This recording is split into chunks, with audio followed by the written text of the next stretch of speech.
جس کو یعقوب نے پورا کیا، اور بے شک وہ علم رکھنے والا تھا جو ہم نے اسے سکھلایا تھا، لیکن اکثر لوگ نہیں جانتے۔ تو یہ جو حضرت یعقوب نے بیٹوں کو نصیحت کی، تو یہ ایک قسم کی تدبیر تھی۔ اب کیوں انہوں نے کہا کہ ایک دروازے سے نہ داخل ہونا؟ کئی وجوہات ہو سکتی ہیں۔ دروازے سے مراد ہے شہر کے جو دروازے، شہروں کے پہلے دروازے ہوتے تھے مختلف، تو انہوں نے بیٹوں کو کہا کہ ایک دروازے سے داخل ہونا، مختلف دروازوں سے داخل ہونا۔ یہ ایک تدبیر ہے، تدبیر کرنے میں کوئی حرج نہیں ہے، لیکن ساتھ ہی حضرت یعقوب یہ بھی کہہ رہے ہیں کہ یہ تدبیر تو میں بتا رہا ہوں، لیکن اللہ کی مشیت کی طرف سے، اللہ کی طرف سے اگر کوئی مصیبت آنے والی، آفت آنے والی ہے، تو اس کے مقابلے میں کچھ نہیں کر سکتا۔ فیصلے کا اختیار اللہ کے پاس ہے، وہ جو چاہے گا وہی ہوگا۔ میں نے بھی اسی پہ بھروسہ کیا ہے، اسی پہ توکل، اور جو توکل کرنے والے ہیں ان کو بھی اللہ ہی پہ توکل کرنا چاہیے۔ پھر آگے اللہ تعالیٰ فرما رہے ہیں کہ یعقوب کی اس تدبیر کے مطابق وہ داخل تو ہوئے، لیکن یعقوب اللہ کی مشیت کے مقابلے میں کسی کام نہیں آ سکتے تھے، لیکن ایک ان کے دل میں حاجت تھی جس کو انہوں نے پورا کر لیا۔ دل میں حاجت کیا تھی؟ یعنی باپ کے لیے جو ہمدردی خیر خواہی اولاد کے لیے ہوتی ہے، تو اس کے طور پہ باپ بیٹوں کو چاہتا ہے کوئی تکلیف نہ پہنچے، اور تکلیف سے بچانے کے لیے وہ اس طرح کی ہدایت دیتا ہے، بیٹا اگر سڑک پہ چلو تو ایسے چلنا، سگنل کراس کرتے ہوئے اس چیز کا خیال رکھنا، فلاں کام کرو گے تو یہ کرنا، ایک خیر خواہی، محبت، شفقت کا جو تقاضا ہے، تو اس کے نتیجے میں باپ اس طرح بیٹوں کے لیے فکر مند ہوگا اور اس طرح کی تدابیر انہیں بتائے گا۔ تو یہ تدابیر بتانی چاہیے، اس میں کوئی حرج نہیں، لیکن اس طرح کی تدابیر اللہ کی طرف سے جو تقدیر آ رہی ہے، جو مشیت کا کوئی فیصلہ آ رہا ہے، تو اس سے نہیں بچا سکتے۔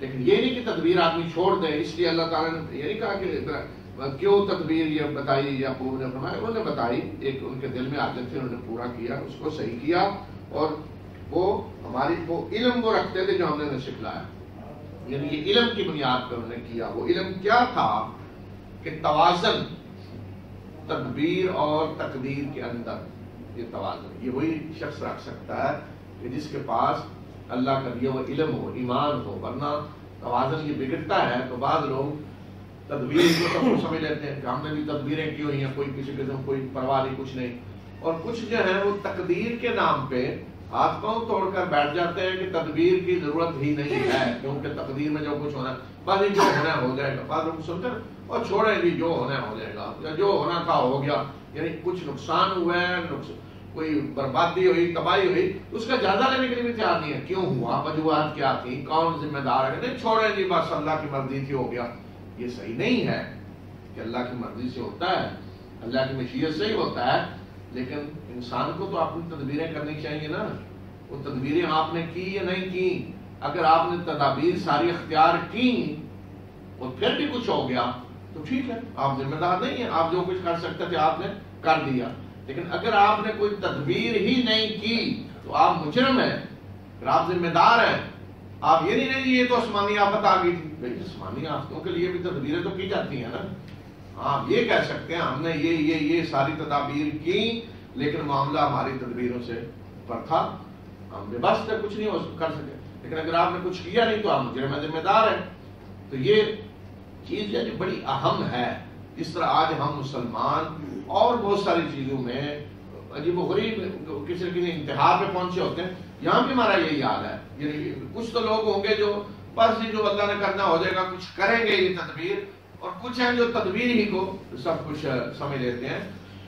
تو یہاں یعقوب نے جو کچھ کیا، اللہ تعالیٰ نے ان کی تعریف کی کہ جو کچھ انہوں نے کیا وہ اس علم کی بنیاد پہ کیا جو ہم نے انہیں دیا تھا، لیکن اکثر لوگ جو اس حقیقت کو نہیں جانتے وہ یا تو تدبیر کو سب کچھ سمجھ لیتے ہیں، یا پھر وہ تقدیر کے نام پہ بالکل ہی سب کچھ چھوڑ دیتے ہیں۔ اور اس میں خود رسول اللہ صلی اللہ علیہ وسلم کی زندگی کو بھی دیکھیں کہ آپ نے ہمیشہ تدبیر کی ہے، بہترین تدبیر کی ہے، بہترین پلاننگ کی ہے، اور اس میں بہترین مثال جو ہے وہ ہجرت کا سفر ہے کہ جب آپ کے وہ پکڑنے کے لیے اتنے انعام مقرر کر دیا گیا، 100 اونٹ لائے جائیں، تو تدبیر دیکھیں آپ کی، کس طرح آپ نے مدینہ شمال کی طرف ہے، جنوب کی طرف نکلے، اور غار میں 3 دن چھپنے کی پلاننگ اور ساری آگے زبردست قسم کی پلاننگ، اور اس کے باوجود جب دشمن سر پہ آ گیا تو پھر آپ نے فرمایا کہ اللہ ہمارے ساتھ ہے، کوئی کام کرنے کی ضرورت نہیں۔ یہ تو آپ کو پتا تھا نا مکہ سے نکلتے ہوئے کہ اللہ میرے ساتھ ہے، اللہ کے حکم سے آپ نکل رہے تھے، یقین تھا اللہ بات فرمائے گا، لیکن ساری تدبیریں کی ہیں، اس کے باوجود اگر ایسے حالات آ گئے تو پھر آپ نے کہا کہ اللہ ہمارے ساتھ ہے۔ یہ نہیں ہوا کہ مکہ سے نکلتے ہوئے آپ اعلان کر رہے ہوں میں جا رہا ہوں، اللہ میرے ساتھ ہے، آ جاؤ، جو کچھ کسی نے کرنا کر لے۔ تو یہ طریقہ نہیں ہے کہ آدمی اللہ کا امتحان لینا شروع کر دے، بلکہ تدبیر کرے اپنی طرف سے۔ پوری یہی تعلیم دیکھیں یعقوب کے اس واقعے سے ملتی ہے، رسول صلی اللہ علیہ وسلم کی پوری زندگی سے ملتی ہے، اور آج ہم ہیں کوئی تدبیر کرنے کے لیے تیار نہیں، کچھ بھی کرنے کے لیے تیار نہیں، ہر آسمانی آفت آ کر تباہیاں مچاتی ہے اور کوئی پلاننگ نہیں، کچھ نہیں، بس یہ کیا کریں جی، وہ تو پھر دیکھیں نا ہو گیا جی، اللہ کی طرف سے ہو گیا، ہزاروں لوگ مر جائیں بس یہ اللہ کی طرف سے ہو گیا، آپ نے تدبیر کیوں نہیں کی؟ یہ سبق ہے جو قرآن سکھلا رہا ہے کہ بندے کا کام تدبیر کرنا ہے، اور تدبیر پوری کر کے پھر اللہ پہ بھروسہ کریں، توکل کریں۔ اور اس کے بعد آگے حضرت یوسف کے پاس دوبارہ جب جاتے ہیں، بھائی بنیامین بھی ساتھ ہیں، تو وہ اب منظر وہ دکھایا جا رہا ہے، اور جب یوسف کے سامنے آئے اور یوسف نے اپنے بھائی کو خاص اپنے پاس جگہ دی اور اسے بتا دیا کہ میں تیرا بھائی ہوں، جو کچھ یہ کرتے رہے ہیں اس سے آزردہ ہونے کی ضرورت نہیں۔ تو فوراً انہوں نے ایک خاص طریقے سے بھائی کو بلایا، بہانہ کر کے پتہ نہ چلے کسی کو، اور بھائی بنیامین کو بتا دیا کہ میں ہوں یوسف، میں تمہارا بھائی ہوں، لیکن ان پہ ظاہر نہیں کرنا، اور جو کچھ یہ کرتے رہے ہیں اس پہ بھی کوئی پریشان ہونے کی ضرورت نہیں، ہو گیا جو ہو گیا، اور آگے بھی جو کچھ ہوگا آپ چپ رہیں، یعنی آگے جو حضرت یوسف نے تدبیریں کرنی تھیں تو وہ بھی بتا دی پہلے سے، آپ پریشان نہ ہوں۔ اور جب ان کے سامان کو تیار کیا تو اپنے بھائی کے تھیلے میں پیالہ رکھ دیا۔ بظاہر یہ ہوتا ہے کہ پیالہ خاص پیمانہ مقرر کر دیا گیا تھا جس کے ذریعے غلہ دیا جا رہا تھا، اور پھر ایک پکارنے والے نے پکارا کیا قافلے والوں تم چور ہو۔ جب سامان پورا ان کا ہو گیا، نکلنے لگے تو انہیں ایک آدمی کہتا ہے تم چور ہو۔ انہوں نے آگے بڑھ کر کہا کہ کیا گم ہوا ہے تمہارا؟ انہوں نے جواب دیا کہ بادشاہ کا پیمانہ چوری ہو گیا، اس کو ہم ڈھونڈ رہے ہیں، اور جو اسے لے کر آئے گا اسے ایک اونٹ کا بوجھ غلہ انعام میں دیا جائے گا۔ اور کہنے والے نے کہا جی میں اس کا ضامن ہوں، میں ضمانت دیتا ہوں کہ جو ڈھونڈ کے لائے گا اس کو یہ انعام ملے گا۔ تو یوسف کے بھائیوں نے کہا اللہ کی قسم تم جانتے ہو کہ ہم زمین میں فساد پھیلانے کے لیے نہیں آئے، اور نہ ہی ہم چور ہیں، ہم یہاں غلہ لینے آئے ہیں، کوئی چوری ڈاکے کرنے نہیں آئے، نہ ہی کوئی پیشہ ور چور ہیں ہم۔ تو انہوں نے جواب دیا، یعنی سلطنت حکومت کے لوگوں نے، انہوں نے کہا کہ اگر تم جھوٹے ہو تو پھر اس شخص کی کیا سزا ہے جس کے ہم مال برآمد ہو، اس کی کیا سزا ہے؟ تو یوسف کے بھائیوں نے کہا کہ اس کی سزا جس کے پاس سے یہ برآمد ہو اس کی سزا یہی ہے کہ اسے اس جرم میں رکھ لیا جائے، اسے خود رکھ لیں اور پکڑ لیں، اسی طرح ہم ظالموں کو سزا دیتے ہیں۔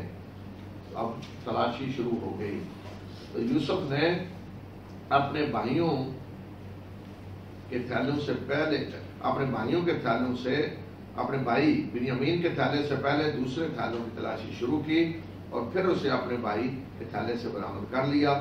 اس طرح ہم نے یوسف کو تدبیر سکھلائی، اور وہ بادشاہ کے قانون میں اپنے بھائی کو نہیں پکڑ سکتا تھا الا یہ کہ اللہ چاہے، اور ہم جس کے چاہتے ہیں درجات بلند کرتے ہیں، اور ہر ذی علم کے اوپر ایک علیم ذات ہے، جس کو بھی اللہ نے کوئی علم دیا ہے تو اس کے اوپر اصل علیم ذات اللہ کی ہے، اس نے سب کو علم دیا ہے۔ تو حضرت یوسف نے جو تدبیر کی اس میں بھی بنیامین کے سامان سے پہلے بھائیوں کے سامان کی تلاشی دی، اگر تو سیدھا وہیں جا پہنچتے تو انہوں نے کہا دیکھیں میں خود رکھا ہوا ہے، سیدھا وہیں آپ پہنچا ہے، پہلے وہیں سے تلاشی، تو اس لیے حکمت کے طور پہ باقی لوگوں کی پہلے تلاشی لی اور آخر میں جا کر وہاں سے نکلا۔ اب یہ جو فرمایا کہ بادشاہ کے قانون میں وہ نہیں پکڑ سکتے تھے، رکھ نہیں سکتے تھے، بادشاہ قانون یہ ملک کا جو قانون تھا، ملک کے قانون میں ظاہر ہوتا ہے کہ اس طرح کی سزا نہیں تھی قانوناً کہ جس سے کچھ سامان برآمد ہو اسے آپ اپنے پاس رکھ لیں، اسے جیل جانا پڑتا، قانون یہ ہوگا کہ اسے جیل جانا پڑتا۔ تو حضرت یوسف یہ تو نہیں چاہتے تھے کہ بنیامین بھائی جیل جائیں، وہ انہیں اپنے پاس رکھنا چاہتے تھے، تو اس لیے انہیں پتا تھا کہ فلسطین میں ان کا قانون کیا ہے آل یعقوب کا، تو اس لیے انہوں نے پوچھ لیا پہلے ہی کہ اگر جس سے برآمد ہو اس کیا کرتے ہیں، اس کے کیا سزا؟ انہوں نے کہا یہ سزا ہم دیتے ہیں۔ انہوں نے کہا ٹھیک ہے، ہم آپ کے قانون پہ عمل کر لیں گے۔ تو اس طرح حضرت یوسف کو اللہ تعالیٰ نے یہ تدبیر سکھائی کہ جس کے ذریعے انہوں نے اپنے بھائی کو اپنے پاس رکھ لیا اور لوگوں کو پتہ بھی نہیں چلا۔ پھر انہوں نے بھائیوں نے کہا کہ اگر اس نے بنیامین نے اگر اس نے چوری کی ہے تو اس سے پہلے اس کے بھائی نے بھی چوری کی ہے، یعنی یوسف پہ الزام لگا دیا۔ یوسف نے اپنے دل ہی میں اس بات کو رکھا، چھپا لیا اور اس کو ان کے سامنے ظاہر نہیں ہونے دیا، اور کہا کہ تم بہت برے لوگ ہو اور اللہ جانتا ہے خوب جو کچھ تم بیان کر رہے ہو، یعنی جھوٹ جو تم بول رہے ہو اللہ خوب جانتا ہے۔ تو انہوں نے ایسے ہوتا ہے جیسے جی وہ ہم تو یہ ہیں، یہ ان کی ماں وہ ہے دوسری، تو اس کے بھائی نے بھی پہلے چوری کی تھی، یہ پیچھے سے لے کے آئے وہ خاندانی۔ تو اس طرح چونکہ وہ باقی بھائی الگ ماں سے تھے، حضرت یوسف بنیامین الگ سے، تو انہوں نے الزام لگا دیا، لیکن حضرت یوسف نے ظاہر نہیں ہونے دیا، اس لیے کہ ظاہر ہو جاتا تو پردہ چاک ہو جاتا نا۔ یہ اللہ تعالیٰ کی مشیت نہیں تھی کہ پتہ چلے حضرت یوسف کا بھائی ہو، تو اس لیے حضرت یوسف نے چھپا لیا اس بات کو، ظاہر نہیں ہونے دیا بالکل۔ حالانکہ جو باتیں وہ کہا دیتے حضرت یوسف تو سمجھ رہے ہیں ساری، تو تفسیرات سے بھی کچھ پتہ چلتا ہے، تو لیکن حضرت یوسف چھپا گئے اس کو، لیکن دل ہی دل میں کہا کہ تم بہت برے لوگ ہو اور جو یہ الزام لگا رہے ہو اللہ تعالیٰ اسے خوب جانتا ہے۔ پھر وہ بڑے مسکین بن کے اب منت سماجت کر رہے ہیں۔ انہوں نے کہا کہ اے عزیز مصر، جو لقب یوسف کا تھا، اے عزیز بے شک اس کا یعنی بنیامین کا باپ بوڑھا ہے، تو اس کی جگہ ہم میں سے کسی کو رکھ لیجئے، ہم آپ کو بڑا نیک آدمی سمجھتے ہیں۔ اچھا، یوسف نے کہا کہ اللہ کی پناہ اس بات سے کہ جس سے ہمارا سامان برآمد ہوا ہے اس کے علاوہ ہم کسی اور کو پکڑے، یہ کیسے ہو سکتی ہے؟ تو ظلم ہے، اگر ہم یہ کام کریں تو ہم تو ظالموں میں سے ہو جائیں گے۔ تو آپ مایوس ہو گئے کہ یہ تو نہیں ہو سکتا۔ جب وہ یوسف سے مایوس ہوئے تو پھر مشورہ کرنے کے لیے الگ کھڑے ہوئے، الگ ہو کر انہوں نے مشورہ کیا، اور وہاں بڑے بھائی نے کیا کہا؟ ان کے بڑے بھائی نے کہا کہ کیا تمہیں معلوم نہیں کہ تمہارے باپ نے تم سے پختہ عہد لیا اللہ کے نام کا، اور اس سے پہلے یوسف کے معاملے میں بھی تم کوتاہی کر چکے ہو، تو میں تو اب اس جگہ کو نہیں چھوڑوں گا، یعنی سرزمین مصر کو، یہاں تک کہ میرا باپ یا تو مجھے اجازت دے یا اللہ میرے لیے کوئی فیصلہ کر دے، اور وہ بہترین فیصلہ کرنے والا ہے۔ لیکن دوسروں کو کیا کہا؟ دوسروں کو کہا کہ تم اپنے باپ کے پاس جاؤ اور جا کر کہو کہ ابا جان آپ کے صاحبزادے نے چوری کی ہے، اور ہم وہی گواہی دے رہے ہیں جو ہمیں علم ہوا ہے، ہم غیب کی محافظ نہیں ہیں، ہم نے خود نہیں دیکھا، ہم جو کچھ کہہ رہے ہیں وہی جو معلوم ہوا ہے ہمیں۔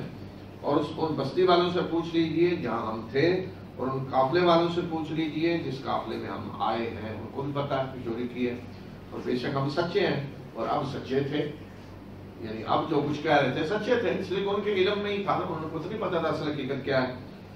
حضرت یعقوب نے کہا بلکہ تم نے بڑی آسانی سے اس بات کو گھڑ لیا ہے، تو میں صبر کروں گا، بہترین صبر، امید ہے کہ اللہ ان سب کو اکٹھا کر کے میرے پاس لے آئے گا، بے شک وہ علیم و حکیم ہے۔ ان سب کو یعنی یوسف، بنیامین اور بڑا بھائی یہودا، اب تین ہو گئے اکٹھے، اور یعقوب ان سے الگ ہوا اور کہا کہ ہائے افسوس یوسف پہ، اور اس کی آنکھیں غم سے سفید ہو گئی اور وہ غم کے گھونٹ پی رہا تھا، الگ ہو کے رونے لگا یعقوب۔ پھر یوسف کی یاد آئی دوبارہ، اور رو رو کے پہلے بھی ان کی آنکھیں سفید ہو چکی تھیں، بینائی ختم ہو گئی۔ وہ قدیم کا مطلب کوئی آدمی اپنے اندر ہی اندر چھپا رہا ہے کسی کو، اپنے غم کو چھپا رہے تھے، اب سامنے بیان کس کے کریں؟ رو رہے ہیں اکیلے تو کس کے سامنے بیان کریں؟ قاتل جو ہے وہ سامنے ہیں جنہوں نے سب کچھ کیا ہے، کس سے اپنا غم کس سے بیان کریں؟ تو بھائیوں نے کہا کہ اللہ کی قسم آپ تو یوسف ہی کو یاد کرتے رہیں گے یہاں تک کہ ہڈیوں کا ڈھانچہ بن جائیں یا ہلاک ہو جائیں، اسی طرح آپ اپنے آپ کو ہلاک کر لیں گے، بیماری مبتلا ہو جائیں گے یاد کر کر کے یوسف کو۔